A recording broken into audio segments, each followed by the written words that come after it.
तो जय हिंद मेरे प्यारे साथियों, कैसे हो आप सभी लोग। आई होप कि आप सभी लोग बहुत अच्छे होंगे। दोस्तों, जीडीएस की नई भर्ती को लेकर के यहां पर एक बहुत बड़ी खुशखबरी सामने निकल करके आ रही है।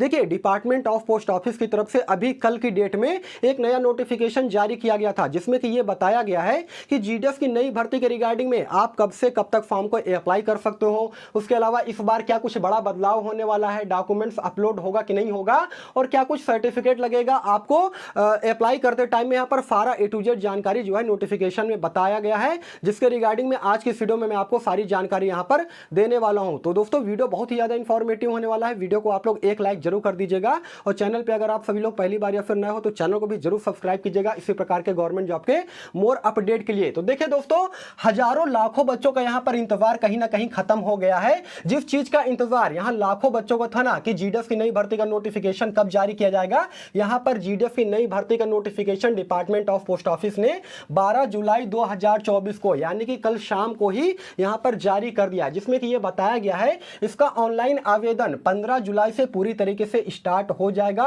आज 13 तारीख है, यानी कि 2 दिन के बाद इसका ऑनलाइन आवेदन पूरी तरीके से स्टार्ट हो जाएगा, और 5 अगस्त 2024 तक आप सभी लोग ऑनलाइन आवेदन जो है इस जीडीएस की नई भर्ती में कर पाओगे। टोटल यहां पर 20 दिन का समय दिया जा रहा है, तो 20 दिन पर्याप्त है यार, कम नहीं है। देखिए, लेकिन शुरुआत में आपको क्या करना है कि जल्दबाजी नहीं करना है, ठीक है ना। आराम से रुक करके फॉर्म को अप्लाई कीजिएगा।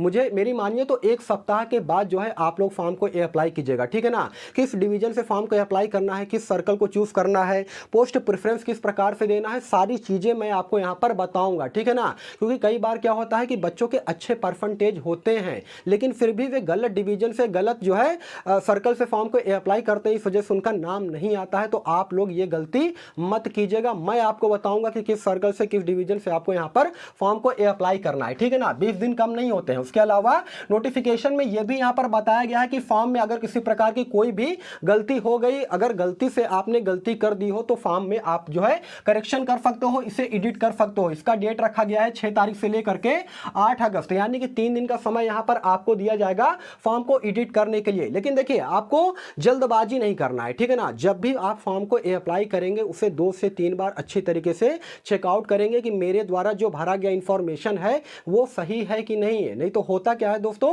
कि कई बार बच्चे जानते हैं तरह तरह की गलती कर देते हैं। लेकिन देखिए, यहां पर अगर नेम की स्पेलिंग में गलती हो, डेट ऑफ बर्थ वगैरह में मिस्टेक हो, तो वो तो सही हो जाएगा। लेकिन एक बार आपने डिवीजन या सर्कल सिलेक्ट कर लिया ना, वो चीज नहीं चेंज हो सकता है। यहां पर कुछ कंडीशन होती है, इस चीज को आप लोग ध्यान दीजिएगा, ठीक है ना। तो कोशिश ये कीजिएगा कि नौबत ही ना आए कि आप जो है आपको फॉर्म को एडिट करना पड़े, ठीक है। यहां पर देखिए, बेसिक रिक्वायरमेंट के बारे में यहां पर नोटिफिकेशन में बताया गया। अभी मैं आपको नोटिफिकेशन भी दिखाऊंगा, बस वीडियो में अंत तक बने रहिएगा। देखिए, बेसिक रिक्वायरमेंट की अगर मैं बात करूंगा तो यहां पर बताया गया है कि 10वीं पास मार्कशीट सर्टिफिकेट आपके पास होना चाहिए। उसके अलावा लोकल लैंग्वेज की जानकारी होनी चाहिए। जिस भी डिवीजन, जिस भी सर्कल से आप फॉर्म को अप्लाई कर रहे हो ना, वहां का लोकल लैंग्वेज का जानकारी आपके पास जो है होना चाहिए। अब ऐसा नहीं है कि आप पता चले कि उत्तर प्रदेश से बिलोंग करते हो और आप महाराष्ट्र में फॉर्म को अप्लाई कर दोगे, ऐसा नहीं चलेगा, ठीक है ना। क्योंकि यूपी का जो लोकल लैंग्वेज है वो है हिंदी, लेकिन महाराष्ट्र का जो लोकल लैंग्वेज है वो है मराठी, ठीक है ना। वहां मराठी बोली जाती है।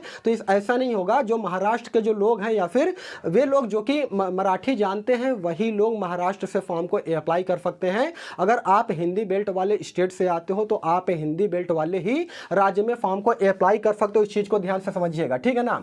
उसके अलावा नो द साइकिलिंग, यानी कि साइकिल चलाने का जो है आपके पास नॉलेज होना चाहिए। अगर साइकिल चलाना नहीं भी आता है तो परेशानी की बात नहीं है, 1-2 बार गिरेंगे ना तो सीख जाएंगे। नौकरी लगने के बाद तो यार लोग बहुत कुछ सीख जाते हैं, ये तो फिर भी साइकिल चलाने वाली बात है। यहां पर देखिए, एज क्राइटेरिया के बारे में भी नोटिफिकेशन में बताया गया है कि 18 साल से लेकर के 40 साल तक के कैंडिडेट अप्लाई कर सकते हैं। साथ में एज में यहां पर रिलैक्सेशन भी देखने को मिलेगा। ओबीसी के कैंडिडेट को 3 साल, यानी कि वे 43 साल तक फॉर्म को अप्लाई कर सकते हैं, और एससी एसटी के जो कैंडिडेट है वे 45 साल तक, पीएच हैंडीकैप के जो कैंडिडेट है वे यहां पर 50 साल तक फॉर्म को अप्लाई कर सकते हैं। देखिए, एक बात मैं यहां पर और क्लियर करना चाहूंगा कि मिनिमम एज आपका 18 साल होना चाहिए, तभी जाकर के आप जीडीएस की नई भर्ती में फॉर्म को अप्लाई कर पाओगे। अगर एक दिन भी यहां पर कम रहेगा ना, तो आप यहां पर जीडीएस की नई भर्ती में फॉर्म को अप्लाई नहीं कर पाओगे। तो आप लोग देख लीजिएगा, आप अपना डेट ऑफ बर्थ जो है अच्छी तरीके से देख लीजिएगा कि आपका मिनिमम एज जो है वो 18 साल हो रहा है कि नहीं। उसके अलावा दोस्तों अब हम लोग बात कर लेते हैं कि सर ये बताइए इस बार क्या कुछ बदलाव होगा कि नहीं होगा।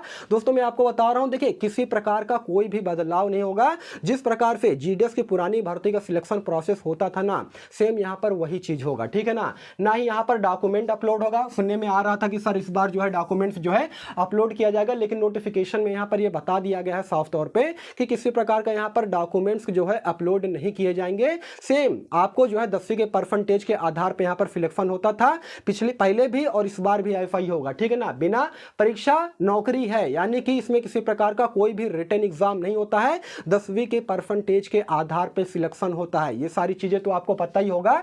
और देखिए अप्लाई करते टाइम आपको कौन कौन से डॉक्यूमेंट्स यहां पर लगेंगे वो ये मैंने यहां पर लिख रखा है, इस चीज को ध्यान से समझिएगा। नंबर 1 की बात करूंगा तो एक्टिव मोबाइल नंबर आपके पास होना चाहिए, जिसमें इनकमिंग और आउटगोइंग की सुविधा होनी चाहिए, ठीक है ना, यानी कि उसमें रिचार्ज होना चाहिए क्योंकि उस पर जो है आपका ओटीपी जाएगा। उसके अलावा दूसरे नंबर की बात करूंगा तो ईमेल आईडी आपके पास होना चाहिए। उसके अलावा आधार कार्ड होना चाहिए और 10वीं की मार्कशीट फोटो साइन होना चाहिए। ये इतनी सारी चीजें होंगी तो आप जीडीएस की नई भर्ती में आप फॉर्म को अप्लाई कर सकते हो। उसके अलावा दोस्तों देखिए डॉक्यूमेंट वेरिफिकेशन की अगर मैं बात करूंगा तो जीडीएस की नई भर्ती में 2 बार डॉक्यूमेंट वेरिफिकेशन होता है। डीवी के टाइम पे आपके ये सारे दस्तावेज लगेंगे जो मैं आपको पिछले 6 महीने से चिल्ला चिल्ला करके बता रहा हूं कि ये सारे दस्तावेज आप सभी लोग बनवा लीजिएगा। इसमें कौन कौन से दस्तावेज शामिल है, नंबर 1 की बात करूंगा तो 10वीं के तो मार्कशीट लगेगा ही लगेगा। उसके अलावा कास्ट सर्टिफिकेट आपके पास होना चाहिए जो कि यूआर कैंडिडेट का यहां पर नहीं लगता है। उसके अलावा आप किसी भी कैटेगरी से बिलोंग करते हो तो आपका यहां पर कास्ट सर्टिफिकेट लगेगा, वो भी सेंट्रल लेवल का, स्टेट लेवल का यहां पर कास्ट सर्टिफिकेट नहीं लगेगा, ठीक है ना। उसके अलावा ओरिजिनल आधार कार्ड आपके पास होना चाहिए, डेट ऑफ बर्थ सर्टिफिकेट भी आपके पास होना चाहिए। देखिए ओरिजिनल आधार कार्ड और 10वीं के मार्कशीट में आपका नाम, पता, father name, date of birth वगैरह सब कुछ सही होना चाहिए, किसी प्रकार का कोई भी मिसमैच नहीं होना चाहिए। अदरवाइज होगा क्या कि डॉक्यूमेंट वेरिफिकेशन में आपको रिजेक्ट कर दिया जाएगा। 40% से ज्यादा कैंडिडेट ऐसे हैं जो कि हर साल जो है डॉक्यूमेंट वेरिफिकेशन में रिजेक्ट हो जाते हैं, तो इसे आप लोग बिल्कुल भी हल्के में मत लीजिएगा। डिजी लॉकर के माध्यम से यहां पर डॉक्यूमेंट वेरिफिकेशन का प्रोसेस जो है चलाया जाता है, ठीक है। उसके बाद निवास प्रमाण पत्र जिसे हम लोग अंग्रेजी में डोमिसाइल सर्टिफिकेट बोलते हैं, ये आपके पास होना चाहिए। ट्रांसजेंडर सर्टिफिकेट यहां पर बताया गया है नोटिफिकेशन में कि आपके पास जो है यहां पर ट्रांसजेंडर सर्टिफिकेट भी होना चाहिए, ठीक है ना। उसके अलावा पीएच हैंडीकैप वालों के लिए मैं कहना चाहूंगा, जितने भी हमारे भाई बहन जो कि विकलांग है उनके लिए यहां पर एक विकलांगता सर्टिफिकेट बनता है, ठीक है ना, तो आप लोग वो बनवा लीजिएगा। और मेडिकल सर्टिफिकेट की यहां पर जरूरत पड़ेगी जो कि सरकारी अस्पताल से बना हुआ होना चाहिए। आपके शहर में जो भी सिटी हॉस्पिटल है, सरकारी अस्पताल है, वहां से आप सभी लोग मेडिकल सर्टिफिकेट यहां पर बनवा लीजिएगा। बस इतने सारे डॉक्यूमेंट्स की जरूरत पड़ेगी, इसके अलावा कोई भी डॉक्यूमेंट्स नहीं लगेगा। अगर इतने सारे डॉक्यूमेंट्स आपके पास कंप्लीट है तो डॉक्यूमेंट वेरिफिकेशन आपका 100% सक्सेसफुल हो जाएगा। एक नहीं 2 डॉक्यूमेंट वेरिफिकेशन होता है, इस चीज को आप लोग ध्यान से समझिएगा, ठीक है ना। अब सबसे पहले मैं आपको जो है इसका नोटिफिकेशन दिखा देता हूं, उसके बाद आगे बात करूंगा। तो दोस्तों ये है इस वैकेंसी का ऑफिशियल नोटिफिकेशन जो कि आप अपने मोबाइल स्क्रीन पर देख पा रहे होंगे। Government of India, ministry of communication, department of post की तरफ से ये नया नोटिफिकेशन जारी किया गया है जो कि 12 जुलाई 2024 के दिन यहाँ पर जारी किया गया था। देखिए सब्जेक्ट की अगर मैं बात करूंगा तो यहाँ पर इन्होंने बताया है GDF online engagement schedule July 2024, descriptive notification and engagement schedule. और यहाँ पर यह भी बताया गया है दोस्तों कि कब से कब तक इसमें जो है सभी स्टूडेंट ऑनलाइन आवेदन कर सकते हैं, रजिस्ट्रेशन कर सकते हैं। देखिए रजिस्ट्रेशन की अगर मैं बात करूंगा तो यहाँ पर 15 जुलाई से इसका रजिस्ट्रेशन पूरी तरीके से स्टार्ट हो जाएगा और 5 अगस्त तक जो है इसका रजिस्ट्रेशन चलेगा। उसके अलावा फॉर्म एडिट की अगर मैं बात करूंगा, जैसे किसी प्रकार की आप कोई गलती कर देते हो तो एडिट का यहाँ पर विंडो ओपन होगा जो कि 6 अगस्त से लेकर के 8 अगस्त के बीच में इसका प्रोसीजर चलाया जाएगा। लेकिन आप लोग कोशिश कीजिएगा कि अच्छे से फॉर्म को अप्लाई कीजिएगा जिससे कि इसकी नौबत ना आए। उसके अलावा दोस्तों यहाँ पर देखिए ये भी बताया गया है कि किस पोस्ट पर यहाँ पर कितना बेसिक पे दिया जाता है, टीआरसीए मिलता है। बीपीएम की अगर मैं बात करूंगा तो 12,000 से लेकर के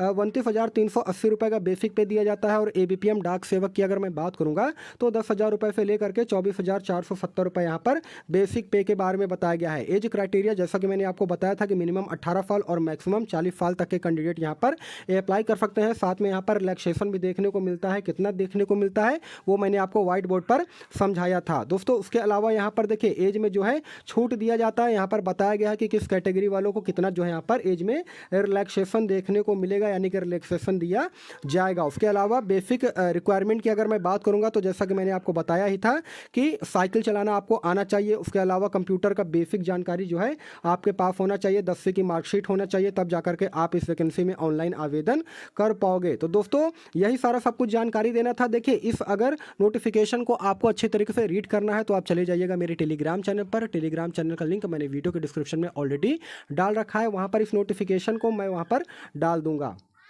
तो दोस्तों ये था इस वैकेंसी का नोटिफिकेशन जो कि मैंने आपको दिखा दिया। इस नोटिफिकेशन को अगर आपको अच्छी तरीके से देखना हो तो आप चले जाइएगा मेरे टेलीग्राम चैनल पर। टेलीग्राम चैनल का लिंक मैंने वीडियो के डिस्क्रिप्शन में ऑलरेडी डाल रखा है, नोटिफिकेशन मैं वहां पर डाल दूंगा। और एक बात और यहाँ पर बताना चाहूँगा, काफ़ी सारे बच्चे ऐसे हैं ना जिनके की ग्रेड हैं, ग्रेड पॉइंट्स है ना, उनके लिए मैं बताना चाहूँगा कि इनको अगर आपको परसेंटेज में कन्वर्ट करना है, क्योंकि काफ़ी सारे बच्चे कन्वर्ट करना नहीं जानते हैं, तो अगर आपके ग्रेड या ग्रेड पॉइंट्स है, CGPA है, तो आप 9.5 से आप मल्टीप्लाई कर दीजिएगा, ठीक है ना। 9.5 से मल्टीप्लाई करेंगे तो आपका परसेंटेज जो है निकल करके आ जाएगा कि आपके हाई स्कूल में कितने परसेंट मार्क्स है, जिससे कि आप जो है आपको मालूम चलेगा और जो जीडीएस की नई भर्ती में आप फॉर्म को अप्लाई कर सकते हो। तो दोस्तों यही सारा सब कुछ जानकारी देना था। देखिए इस वैकेंसी के रिगार्डिंग में, इस अपडेट के रिगार्डिंग में आपके मन में किसी प्रकार का कोई भी डाउट हो, कोई भी सवाल हो तो कमेंट सेक्शन खुला है, आप लोग कमेंट कीजिएगा, मैं उसका रिप्लाई देने का भी पूरा कोशिश करूंगा। बाकी फिर मिलूंगा किसी नेक्स्ट वीडियो में, तब तक के लिए धन्यवाद।